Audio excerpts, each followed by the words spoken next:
Hello, hello, hello, and thank you so much for joining me today on the Community Ledger. Again, my name is Andrea Banu, and today we want to discuss a very big topic. We have a whistleblower, okay? Someone who is a fan of Doge, does not work for Doge, however, is coming in and letting it be known that a lot of these NGOs and a lot of these politicians have been compromised and are doing quite nefarious things with regards to taxpayer funds. Now, I have done several videos now speculating that a lot of the money that politicians make are coming from NGOs and non-charitable organizations, and they're getting their kickbacks. So now today we have an interview from a whistleblower who is indeed confirming that that is exactly what is happening. So go ahead and get yourself a cup of coffee and let's start the show.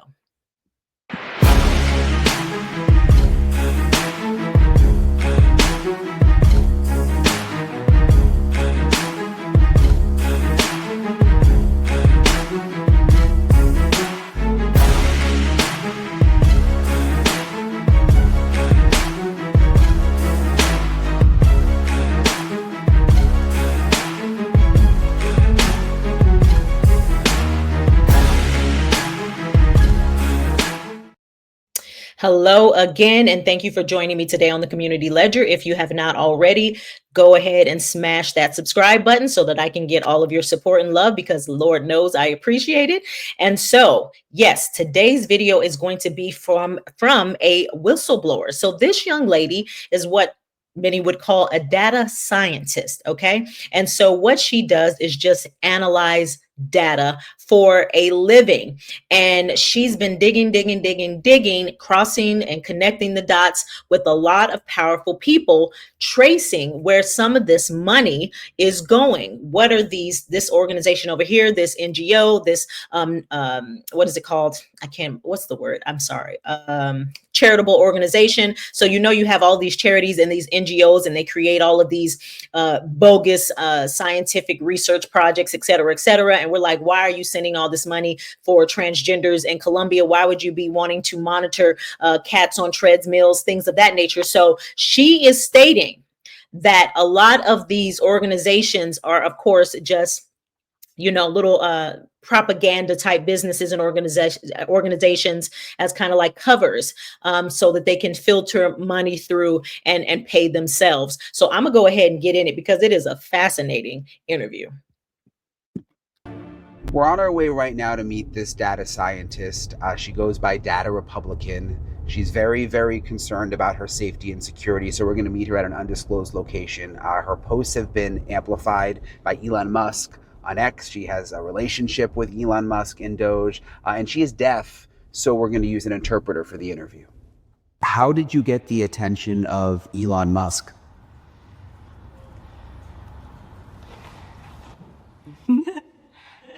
Okay, honestly, I don't know. You'll have to ask him, but I'm grateful. And again, to my audience, I just ask that you be very patient. As he mentioned before, she is deaf, and so they do have an interpreter there. And so there are some long pauses while she's thinking and signing, but it's definitely a fascinating interview. So please just be patient because she gives a lot of information. I'll go ahead and continue. I have no idea how he found me. But one day, you just, I tweeted what everybody should. I just tweeted what I found, and then he tweeted everyone should follow the Data Republican. My jaw dropped to the floor, and I thought, what, is this real life? But I guess tech people find tech people. So since then, it's been just a whirlwind, moving fast since. Has he been using any of the information you've discovered specifically with Doge?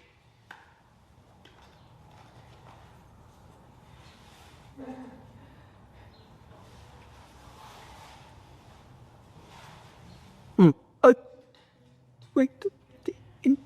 want to be clear. I don't communicate directly with Elon. He found me and supports my work.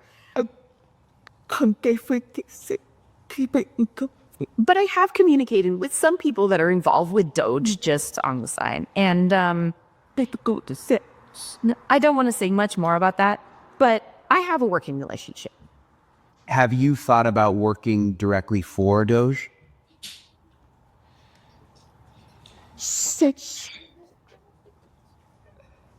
The Doge people recruited me, DC, but we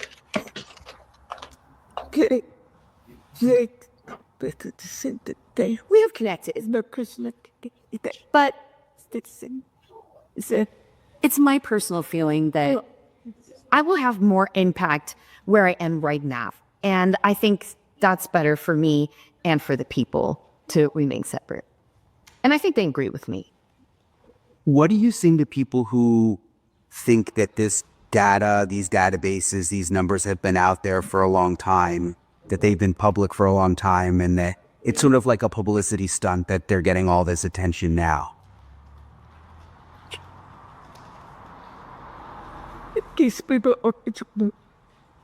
That's just an ignorant assumption. Data does not equal transparency. I am a database expert, a database scientist. I am a kernel engineer, and the numbers do not lie.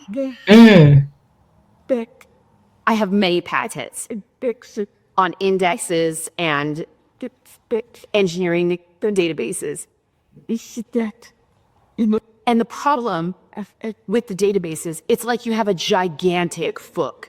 Imagine your book has no index, no table of contents. So how do you find a word in the book? You can't. It's too big. There's too many words unless you read the entire thing. It's the same thing with the government database. What I did was I added the index to the book so that people can actually find the awards, what they're looking for. You have to understand, without AI, this would not be possible because the book is so large, nobody can sit down and read the entire thing.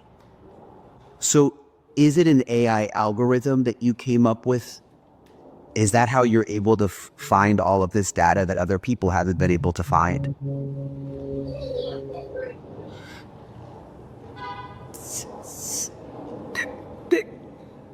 Let me think a moment about how to best answer that. Let me think about that. Yeah, I know it's technical. I use AI to analyze the Form 990s, that we can find. The award searches. People can search all of that. And what the AI does is it helps to figure out the connections. And the information's been out there. My website helps you search it, but the AI is what puts the connections together. And it helps me figure out the relationship.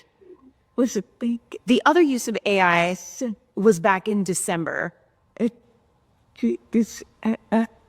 we used AI to read 1,000 pages omnibus, the omnibus bill. And so we used the AI to go through the omnibus bill and read those thousands of pages to help us understand, because thousands of pages of reading, one human, 10 humans.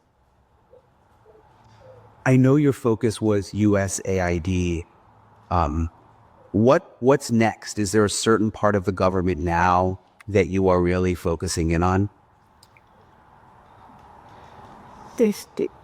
Yeah, two things. So my project right now is to work on analyzing connections and relationships between people in the government, because if you research me long enough, you start to notice that they're all working together. They're all married. They're all in-laws. Now, I just want to pause it right there. This is really interesting what she's saying, because she is pretty much a data analyst and data scientist. She's following the paper trail. She's connecting the dots. All of these things have fingers that are intertwined. And what she's saying is all of these powerful people are in some way, shape, or form connected. They're in-laws, they're married, they're business owners, they're business partners. They're all interconnected and intertwined. So, and once she starts to kind of create this tapestry, this labyrinth of all of these people who are interconnected, then she can go ahead and delve into how all of this money is being spent, where this person has this organization, this person has this NGO, this one has that nonprofit, and how all of that money is being filtered through all of these different organizations, and how they're all in bed with each other, helping each other, and how millions and millions and millions of dollars is being filtered throughout all of these very powerful people, and how all of that money, more specifically, is not only funding their lives and fueling what they want for themselves, but also how they're spending that money to manipulate culture, society, television, media, et cetera, et cetera, et cetera. So very fascinating. I'm going to go ahead and continue. They know each other. They all sit on the same board for many years. And that's my project. To map those relationships and put it on my website. Are you ever scared? Because exposing things like that, the ways people are making big money secretly within our government, seems like it could put you at risk.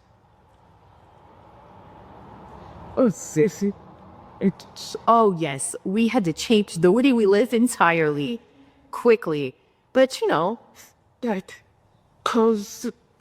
Sometimes God calls you for a mission, and you must answer that call.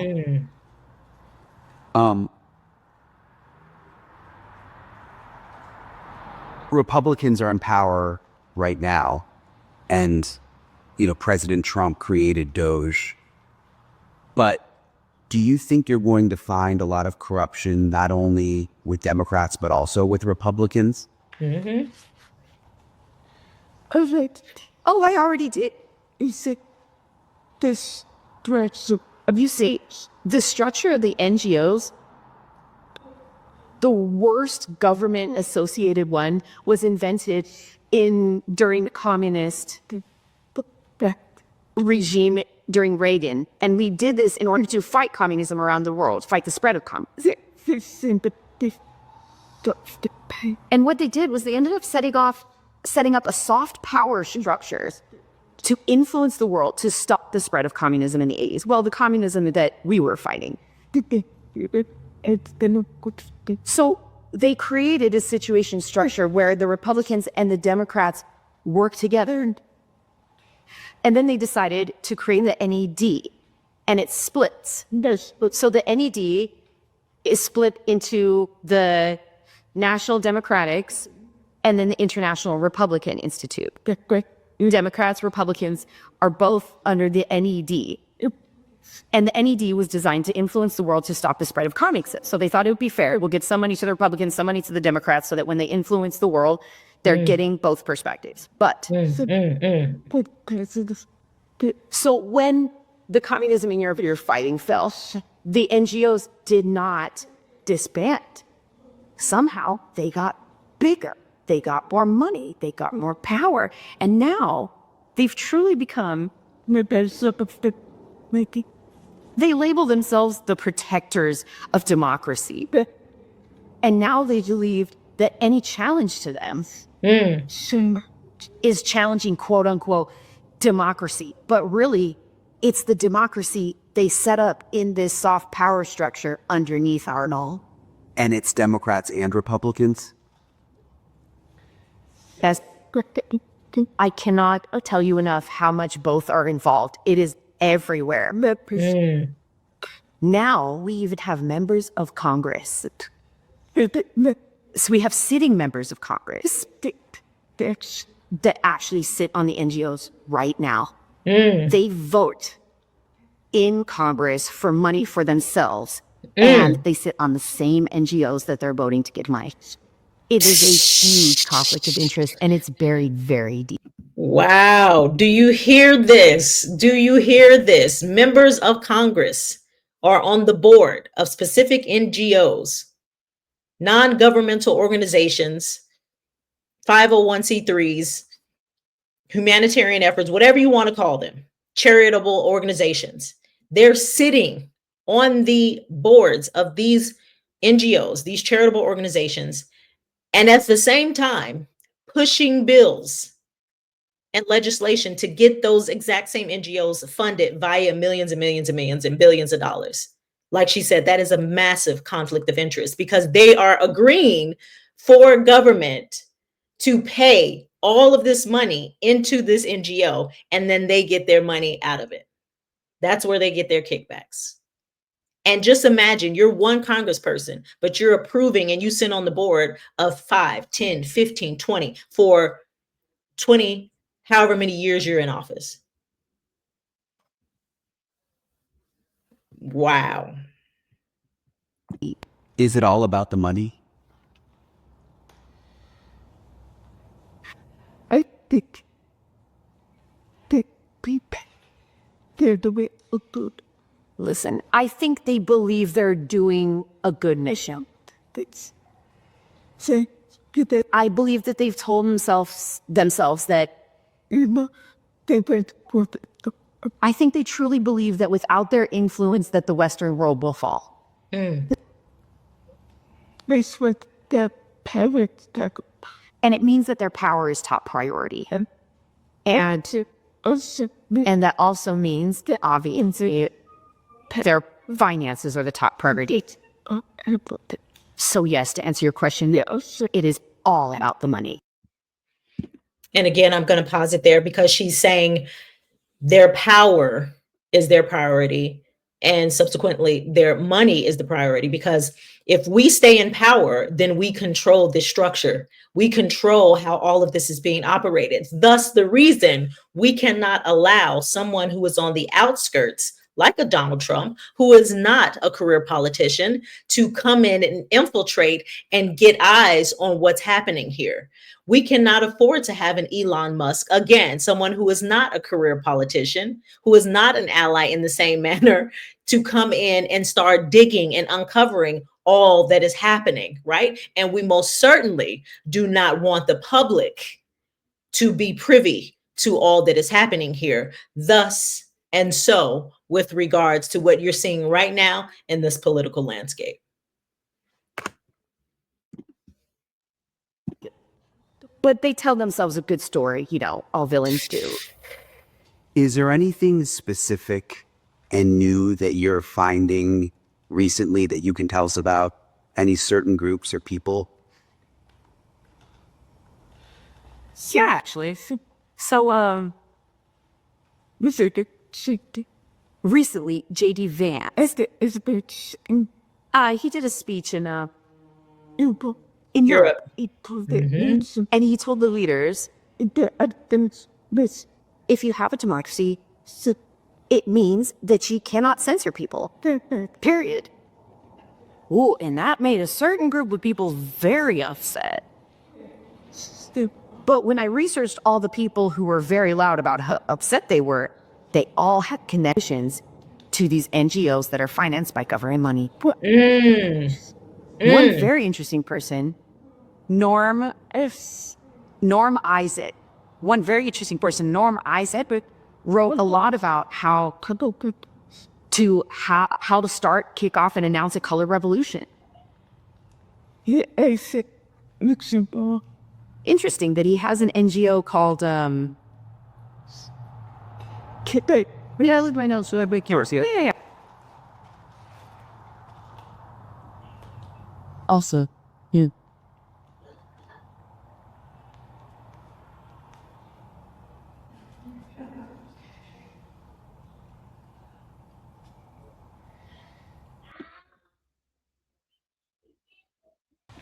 So, no, So Norm Eisen, he runs an NGO called State United Democracies Center. State United Democracy Center. It's actually full of big names like Janet Napolitano, Tom Ridge, Michael Steele. Many famous names are involved in this specific NGO. Now, that NGO accepts $17 million in private donation. So I was researching. What do they do? Like with $17 million, I started researching. But the only thing I could find, and I wouldn't dig, but the only thing that I found, they made a knockoff Muppet show. You think I'm kidding? They actually made puppets, Muppets, but like knockoff puppets.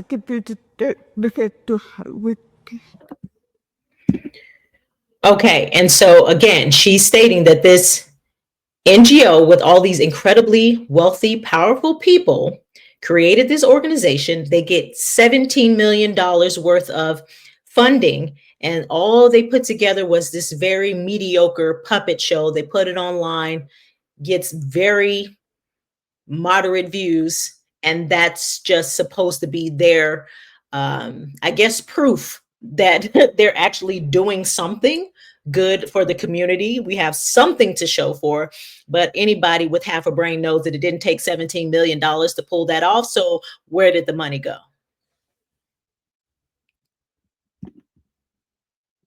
And all the videos that they made with these knockoff puppets had less than 200 views. So I'm wondering, all those big names, all those famous people at the NGO, and the only thing they did with $17 million was make a terrible Muppet show. They got money and they did something with that. It was just awful. Jim Henson would roll in his grave. I saw the video on your ex.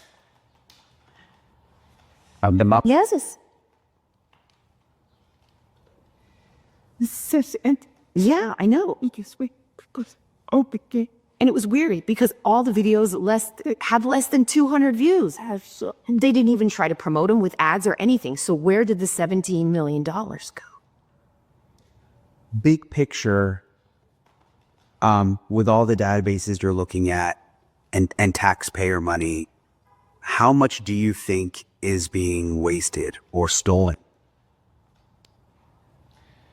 Whew. What's it?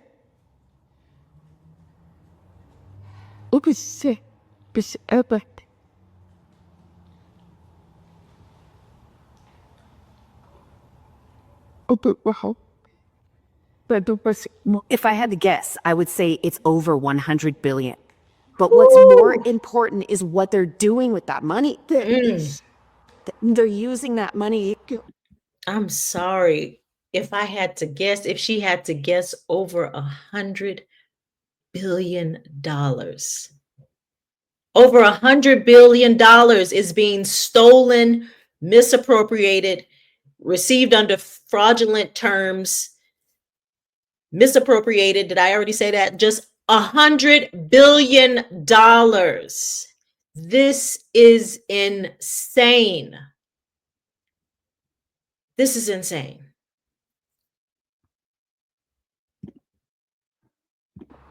They use that money to shape the world of governments. They use that money to disrupt countries, to influence the world. And what they do with that money is just wrong, especially when they take it for themselves. Because the influence that they have from that money is from their own desires, not from a perspective of what the people are. Has anyone tried to stop you?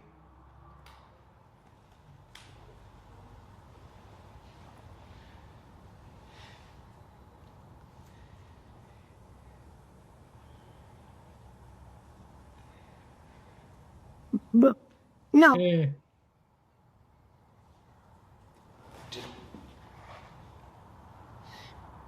You know, I hear what's so people are just most people I've seen, they're just They're just trying to figure out if I'm a hoax or not, really, I think. I don't think it's... I don't think it's sexist or anything like that. But of course, there are some.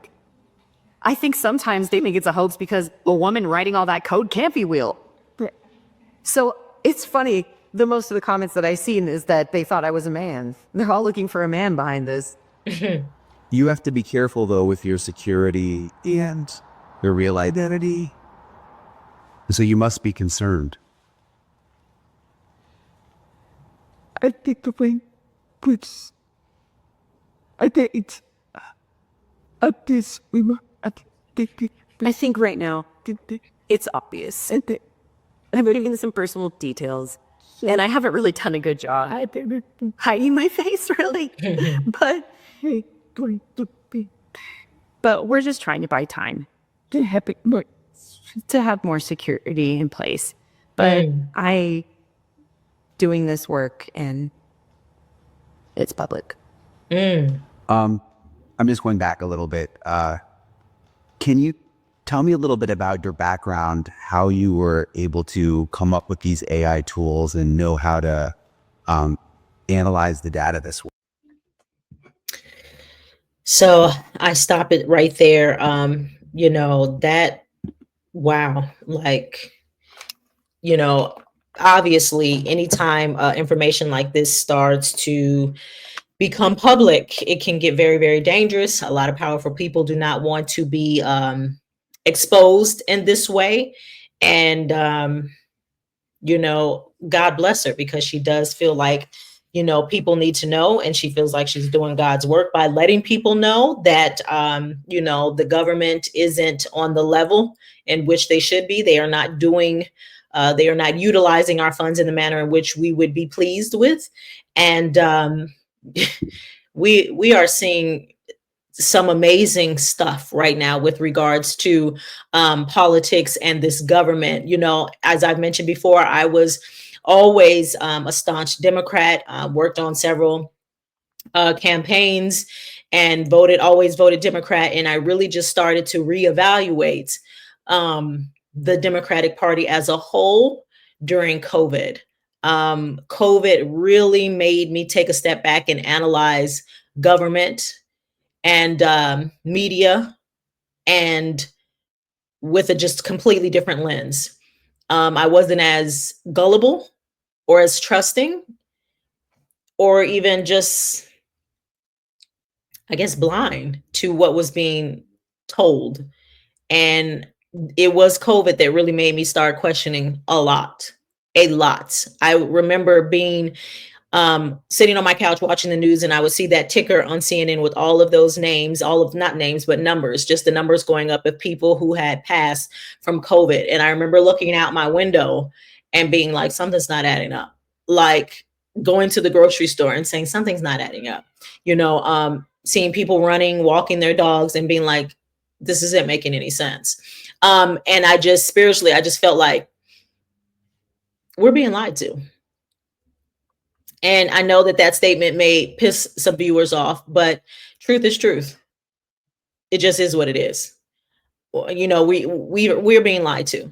And I knew that something bigger was coming down the pike. I didn't know exactly what it was, but I knew that something that was going to infringe upon our constitutional rights, our civil liberties, our body autonomy was coming down the pike. And I was 100% accurate in that assessment.